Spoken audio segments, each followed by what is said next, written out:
तनु Canada की ठंडी गलियों में पढ़ी लिखी थी, आजाद ख्याल, अपनी ही दुनिया में खोई हुई। उसे क्या मालूम था कि उसकी जिंदगी की डोर बहुत पहले ही कहीं और बांधी जा चुकी है। बचपन की एक ऐसी डोर जिससे वह खुद भी अनजान थी। बरसों पहले एक छोटे से शहर में हवेली जैसे पुराने घर में एक चुपचाप सा रिश्ता बांध दिया गया था। उसके नाम का रिश्ता दर्शित के साथ। दर्शित वो लड़का जिसे इस घर में दादा ने गोद लिया हुआ था, मगर ये राज घर की दीवारों में इस तरह दफन था, किसी को खबर तक न हुई कि वह इस खून का नहीं। फिर भी दादा की आंखों में वह सबसे सच्ची औलाद था। दादा अंकल के एक इशारों पर उसने बचपन में ही उस लड़की से शादी कर ली थी जिसे घर वाले बिगड़ी हुई पोती कहते थे। और वह लड़की थी तनु, जो कुछ ही सालों के बाद विदेश चली गई और पीछे रह गई बस एक धुंधली सी कहानी, एक ऐसा बंधन जिसे कोई याद नहीं करना चाहता था। कनाडा में तनु की मुलाकात विकास से हुई थी।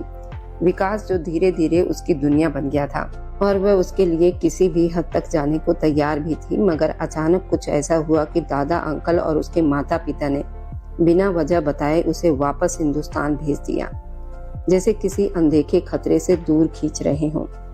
इधर वर्षों के बाद बहुत कुछ बदल चुका था। वह अनाथ लड़का जब शहर के नामी कॉलेज में प्रोफेसर बन चुका था। दर्शित शांत, सख्त और रहस्यमय, मगर उसकी आंखों में एक अजीब सा डर छुपा था, जैसे वह किसी ऐसे साए से लड़ रहा हो जिसे कोई और देख ही नहीं सकता। अब जब तनु वापस उसी शहर में कदम रखने वाली थी, दर्शित के दिल में एक ही ख्याल था, वह किसी भी कीमत पर अपनी पत्नी को उस आदमी से बचाएगा, क्योंकि वह आदमी सिर्फ एक बॉयफ्रेंड नहीं था, बल्कि एक ऐसा राज था जिसे अगर सच में खोला गया तो कई जिंदगियां हमेशा के लिए बदल जाएंगी। बुरी आत्माओं से मुझे बचा ले, दिल ही दिल में भगवान का नाम जाप करती हुई तनु छोटे छोटे कदम उठाती हुई दर्शित के कमरे में दाखिल हुई। वॉशरूम से पानी गिरने की आवाज आ रही थी, जिसे सुनकर तनु के दिल को थोड़ा सा हौसला मिला। अपनी तसल्ली के लिए वे आगे बढ़ी और वॉशरूम के दरवाजे को बाहर से ही कुंडी लगा दी। कुंडी लगाने की आवाज सुनकर दर्शित एकदम घबरा गया। एक पल के 1000वें हिस्से में ही उसे सारी कहानी समझ में आ चुकी थी। वह नहाकर फ्री हो चुका था और अभी अपने बाल सूखा कर रहा था। उसने वॉशरूम का दरवाजा खोलने की कोशिश की, मगर नाकाम हो गया। तनु, अभी और इसी वक्त वॉशरूम का दरवाजा खोलो, वरना मुझसे बुरा कोई नहीं होगा। दर्शित की गुस्से से भरी आवाज गूंज उठी। तनु ने डर से थूक निकला और अपने आप को तसल्ली दी। देखना, इतना बड़ा कदम उठाने के बाद अब वो पीछे नहीं हट सकती थी। उसका मुंह उसके दुश्मन के लैपटॉप की तरफ था। तसल्ली से लैपटॉप खोलकर उसने वहां से अपना कल का सारा पेपर निकाल लिया, जो दर्शित पहले ही कॉलेज में सबमिट करवा चुका था, और कल तनु को यही पेपर मिलने वाला था। दर्शित उसके पापा के दोस्त का लड़का था और साथ ही कॉलेज में उसी का प्रोफेसर भी था। यह अलग बात थी कि वह घर में भी उसके साथ एक रूखे प्रोफेसर जैसा ही व्यवहार रखता था। कभी कभार तो तनु खुद भी परेशान हो जाती थी और सोचने पर मजबूर हो जाती थी कि आखिर उससे ऐसी कौन सी गलती हो गई है जो ये खड़ूस आदमी उसे इस तरह गुस्से से पीसने को तैयार बैठा है। अपना काम पूरा करने के बाद वो तेज तेज कदम उठाती हुई दर्शित के कमरे से निकल गई।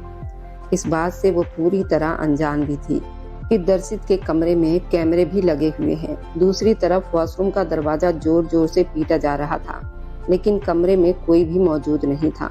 दर्शित की आज एक बहुत ही इम्पोर्टेंट मीटिंग भी थी और प्रोफेसर होने के नाते उसकी ये बहुत बड़ी जिम्मेदारी भी थी। उसे अगले 15 मिनट में हर हाल में कॉलेज पहुंचना था, लेकिन वह बेवकूफ लड़की उसे यहाँ बंद करके चली गई थी। उसने गुस्से में दरवाजे पर जोर जोर से लात मारी। उस लड़की को आज मेरे हाथों पीटने से कोई भी नहीं बचा सकता। आज तो दादी आंटी को भी बीच में आने नहीं दूंगा।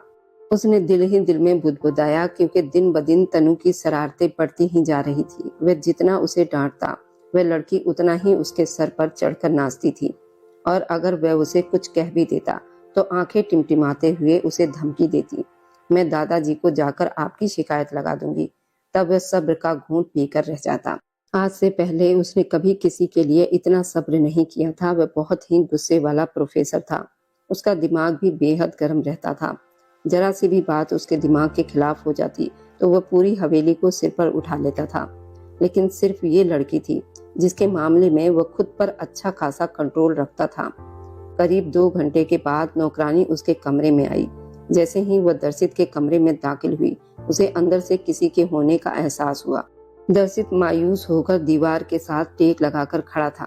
कमरे में किसी के होने का एहसास होते ही उसने जोर जोर से दरवाजा बजाना शुरू कर दिया। नौकरानी ने डरते डरते दरवाजा खोला। अगले ही पल दर्शित कमरे के बाहर निकल गया। आंगन में पहुंचते ही वह हलक फाड़कर दहाड़ा, तनु अभी और इसी वक्त यहाँ पर आओ, वरना मैं बहुत बुरे तरीके से तुम्हें पीट दूंगा। तनु जो बड़ी तसल्ली से किचन की स्लैब पर चढ़कर बैठी मजे से खाना खाने में बिजी थी। आज उसका कोई व्रत नहीं था, उसके पीरियड्स चल रहे थे, इसलिए वह खाने में बेहद बिजी थी। बाहर से आती चिगाड़ती हुई आवाज सुनकर उसने बेकाबू डर से थूक निकला। घबराहट में उसने अपनी खाने की प्लेट साइड में रखना चाहिए, लेकिन वह जमीन पर गिरकर टूट गई। आंटी जी जल्दी से किचन में दाखिल हुई। अपने दहेज की प्लेट को टूटता हुआ देखकर उन्होंने बाकायदा अपने सीने पर हाथ मारना शुरू कर दिया।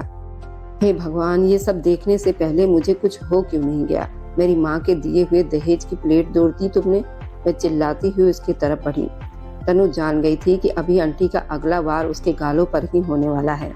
इसी वजह से वह जल्दी से बाहर की तरफ भागी, लेकिन सामने से आते दर्शित के साथ जाकर टकरा गई। हे मेरे भगवान, मैं मर गई। ये दीवार यहाँ पर किसने खड़ी कर दी है? दर्द से कराहते हुए उसने अपनी गर्दन उठाई, मगर बाकी के शब्द उसके मुंह में ही दम तोड़ गए।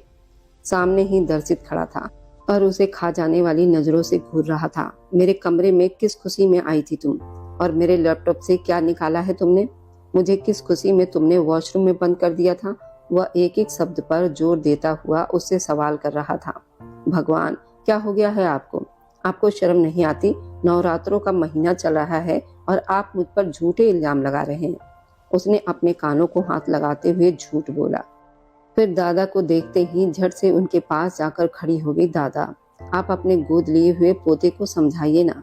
नवरात्रे में मुझ पर इल्जाम लगा रहे हैं, और जो तुम नवरात्रे के महीने में आराम से लहसुन प्याज की चटनी बनाकर खा रही थी और किचन को पूरा नर्क बना दिया, उसका क्या? विकास न जाने वहाँ कहाँ से आ गया था। इस बार तनु ने उसे खा जाने वाली नजरों से देखा, फिर उसे आंखें दिखाते हुए बोली, यह हम लोगों का पर्सनल मैटर है जो फिलहाल मैं तुमसे शेयर नहीं कर सकती। दर्शित ने बेचैनी से अपने पैरों का भार बदला। उसने उसे चुप करवाने का फैसला किया, क्योंकि उसे उस लड़की का कोई भरोसा नहीं था। अगले ही पल में वह विकास के साथ उसका पर्सनल मैटर भी डिस्कस कर सकती थी। दादाजी भी अब मैदान में उतर आए थे। वह अपनी पोती की रग रग से वाकिफ थे। ये बात भी अच्छी तरह जानते थे कि उनकी पोती दर्शित से बिल्कुल भी नहीं बनती और ना ही दर्शित उसे पसंद करता है। वे दोनों एक दूसरे के जानी दुश्मन थे। तनु खुलेआम शरारतें नहीं करती थी, बल्कि बहुत ही सोच समझकर करती थी। उसे आदमी से डर नहीं लगता था, फिर भी दर्शित से वो बेहद डरती थी, क्योंकि उसे प्रोफेसर दर्शित का कोई भरोसा नहीं था। वह किसी भी वक्त उस पर हमला कर सकता था। मैडम तनु, मेरे पास बहुत सारे सबूत हैं और मैं आपको आखिरी बार कह रहा हूँ, आप सच बोल दो। आपके लिए यही अच्छा रहेगा, वरना आपके साथ जो कुछ मैं करूँगा वह आप किसी भी हाल में बर्दाश्त नहीं कर पाओगी। दर्शित की आवाज सख्त थी। जब मैंने कुछ किया ही नहीं तो फिर मैं आपकी बात क्यों मानूं? और अगर आपके पास सबूत है तो दिखाओ, वरना यहाँ से जाओ। मेरे पास करने के लिए और भी बहुत सारे काम हैं। दादा अंकल जी को देखकर वो फिर से अपने आप को हवाओं में उड़ता हुआ महसूस कर रही थी। दर्शित ने मजबूती से अपने होंठ भींच लिए थे। अगर ये बात उसके अलावा किसी और ने कही होती तो वह उसका मुंह तोड़ने में एक सेकंड भी नहीं लगाता। उसने अपना मोबाइल निकाला और कैमरे की रिकॉर्डिंग दादा अंकल की नजरों के सामने लहरा दी। मुझे उम्मीद है दादा अंकल, इसके बाद आप उस पर यकीन नहीं करोगे।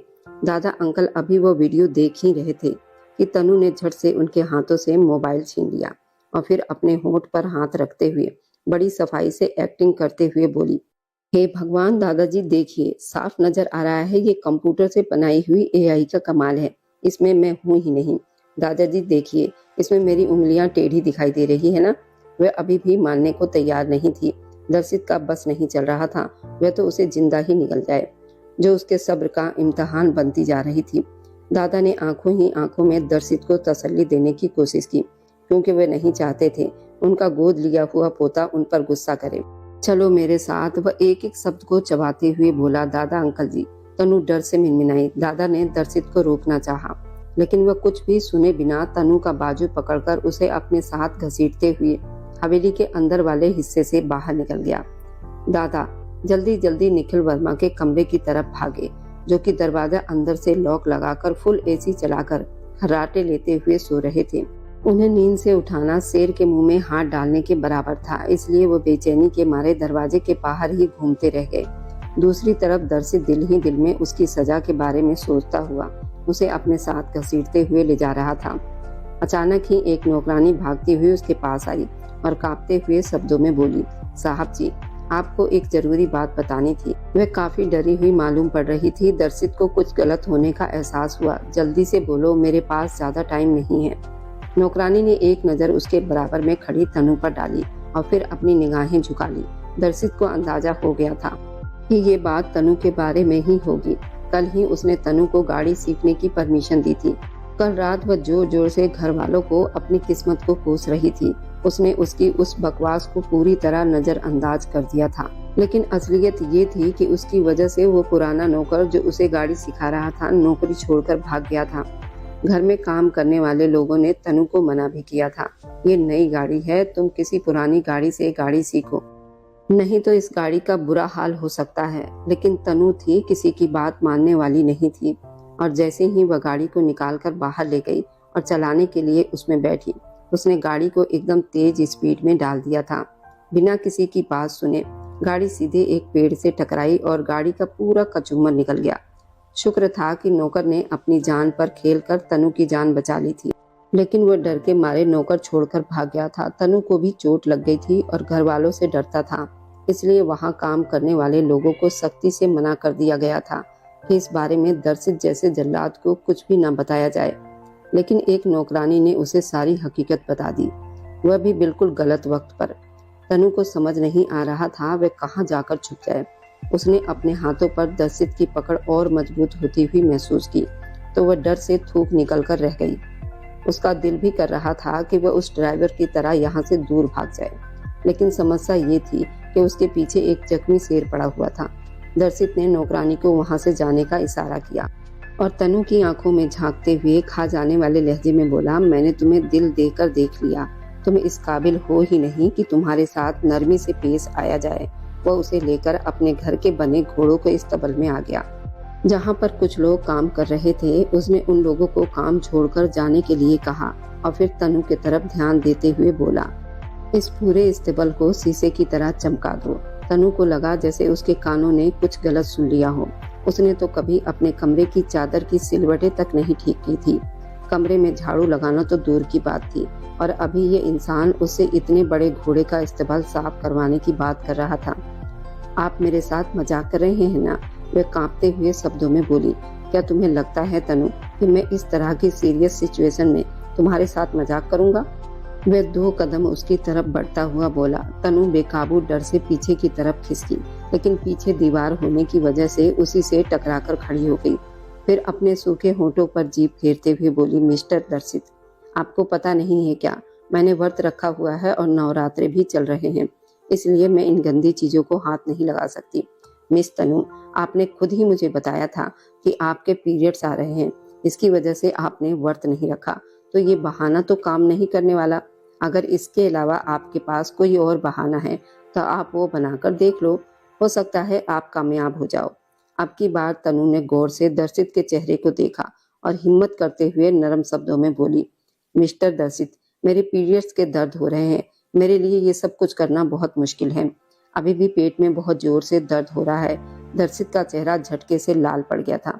उसे उम्मीद नहीं थी कि तनु इस तरह साफ शब्दों में बात करेगी। वो बेकाबू होकर 2 कदम पीछे हटकर खड़ा हो गया, जबकि तनु चुपचाप अपनी उंगलियां चटकाने लगी थी। वह दिल ही दिल में बहुत डर भी रही थी। कुछ पल यूं ही चुप रहने के बाद तनु को थोड़ी सी हिम्मत मिली तो वो मासूमियत से आंखें टिमटिमाते हुए बोली, मिस्टर दर्शित, अगर हो सके तो मुझे 2-3 चॉकलेट लाकर दे दो। आपको पता है इस हालत में मुझे बहुत ज्यादा मीठा खाने का दिल करता है।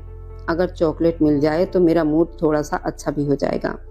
दर्शित के अपने नवरात्रे चल रहे थे और उसने भी व्रत रखा हुआ था और वह ये सब बातें करके उसके सब्र का इम्तिहान ले रही थी। दर्शित ने गुस्से से मन ही मन कसम खाई थी कि अगर किसी और ने उसके सामने इस तरह की बात की तो वह उसका दिमाग ठिकाने लगा देता। ठीक है मिस तनु, तो आपकी सजा अब रात के वक्त शुरू होगी, क्योंकि फिलहाल मेरे पास आपको देने के लिए इसके अलावा दूसरी कोई सजा नहीं। वह उसे अपनी नजरों के घेरे में लेते हुए बोला। उसकी आवाज तनु को कांपने पर मजबूर कर गई थी।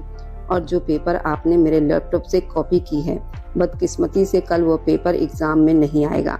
इसे मेरा एहसान समझ लेना कि मैं आपको पहले ही बता रहा हूँ।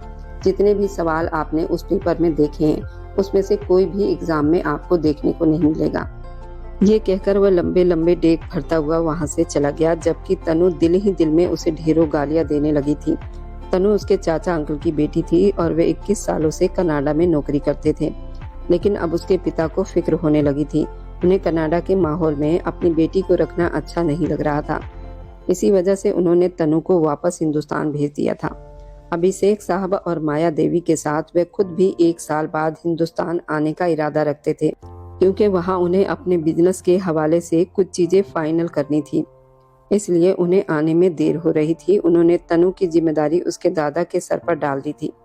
उन्होंने एडवांस में ही अपने खानदान वालों को खबर दी थी कि तनु थोड़ी सी बिगड़ी हुई लड़की है और लाडली होने की वजह से बहुत ज्यादा सिर पर चढ़ी हुई है।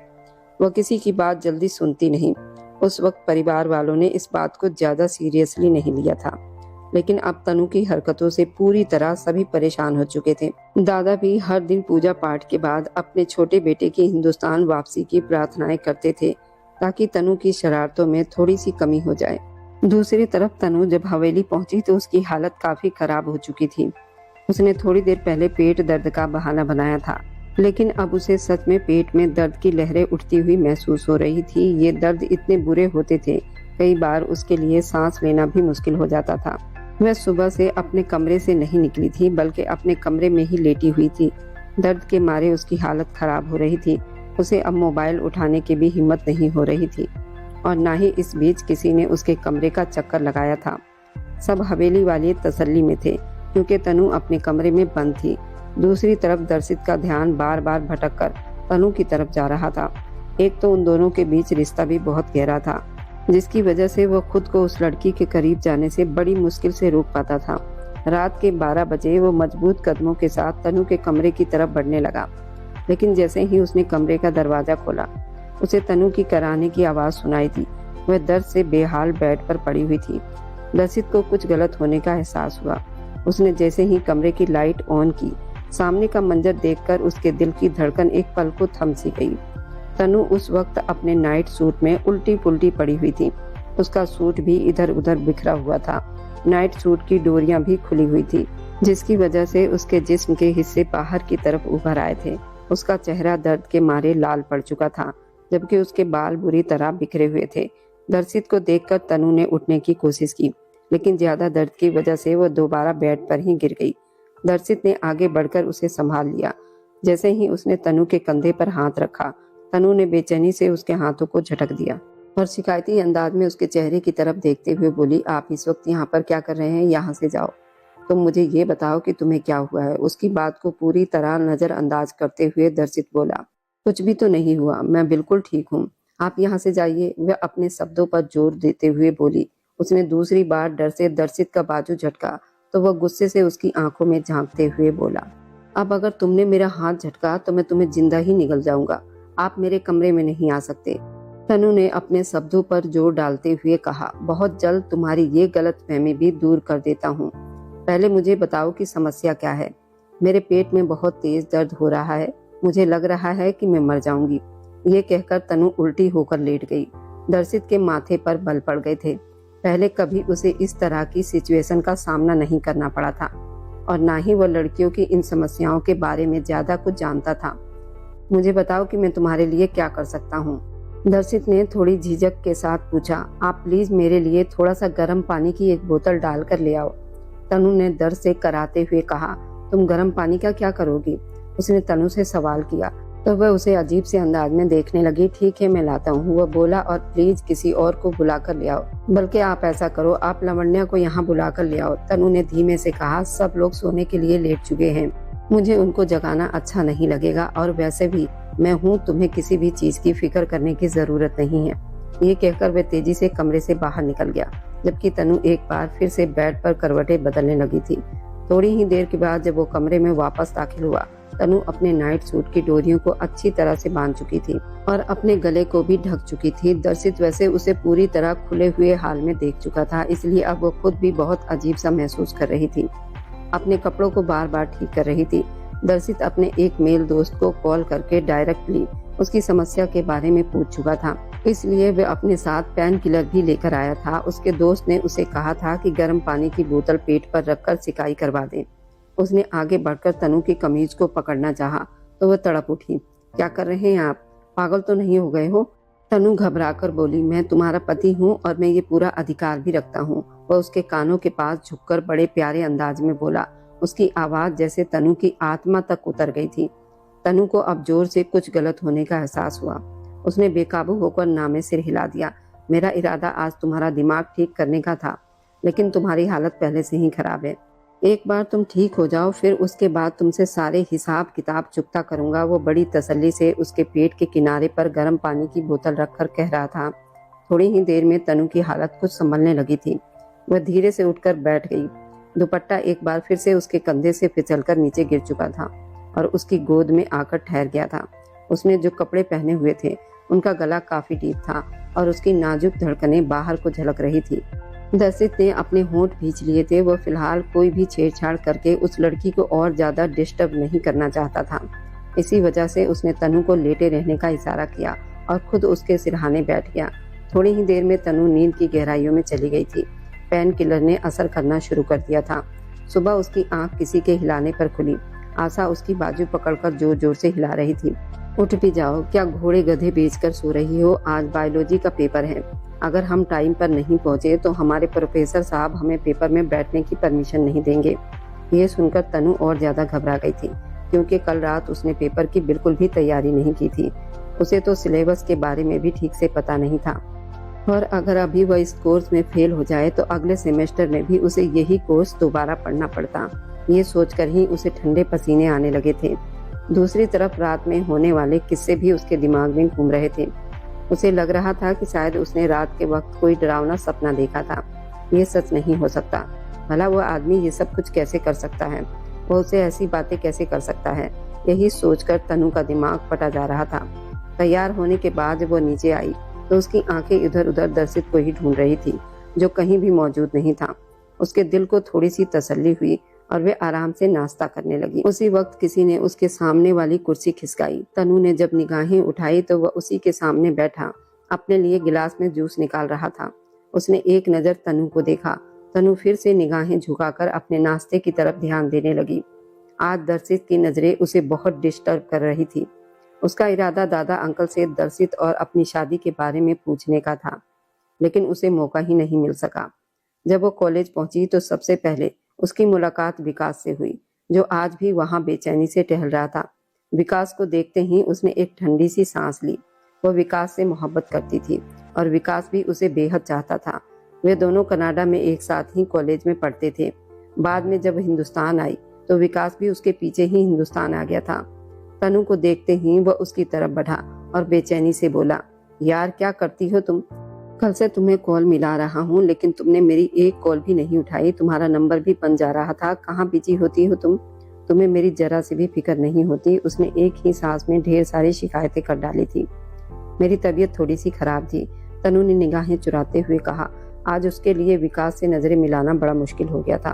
विकास ने उसकी हिचकिचाहट महसूस की, इसलिए फिक्र से बोला, अब कैसी हो तुम? ठीक तो हो? और इतनी मुरझाई हुई क्यों लग रही हो? बस तबीयत की वजह से थोड़ा सा मूड खराब है।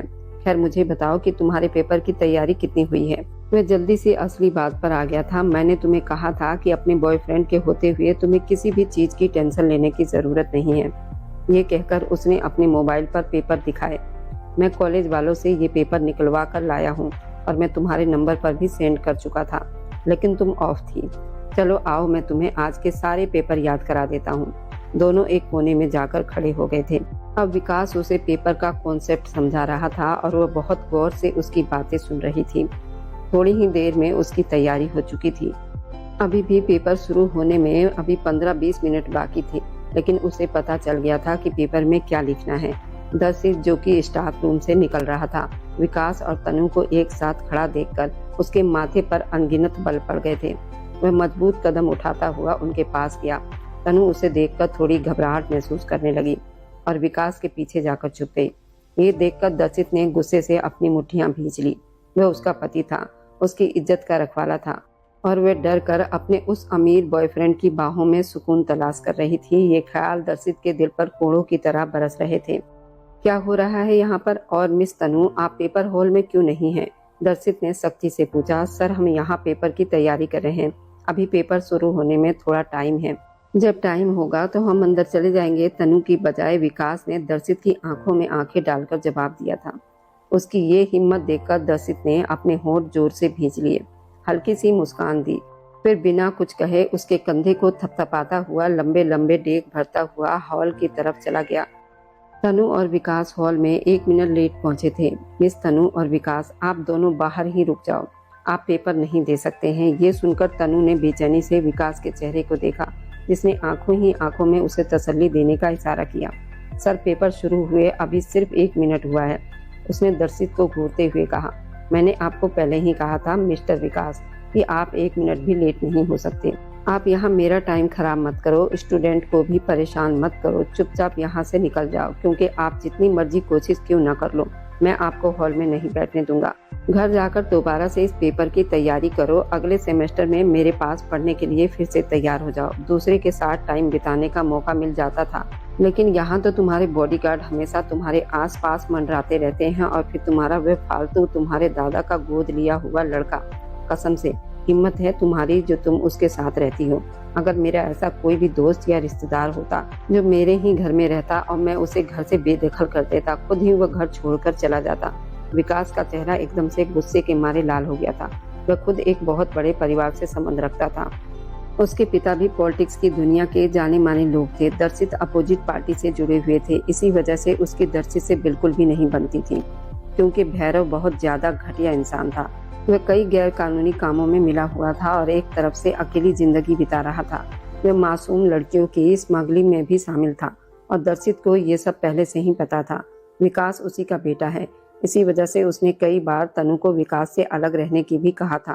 तनु हर बार उससे यही कहती थी, मेरा विकास के साथ कोई वास्ता नहीं है, मैं तो उसे हाय हेलो भी नहीं करती। पहले हम दोनों की दोस्ती थी, लेकिन अब मैंने वह दोस्ती भी खत्म कर दी है। वह ये सारी बातें इसलिए करती थी क्योंकि वह कोई तमाशा नहीं लगाना चाहती थी। लेकिन आज दर्शित ने उन दोनों को अपनी आंखों से एक साथ देख लिया था। जिस तरह से वह विकास के पीछे जाकर छुपी थी, विकास उसकी ढाल बनकर खड़ा हो गया था। ये सब कुछ नजरअंदाज किए जाने के लायक नहीं था।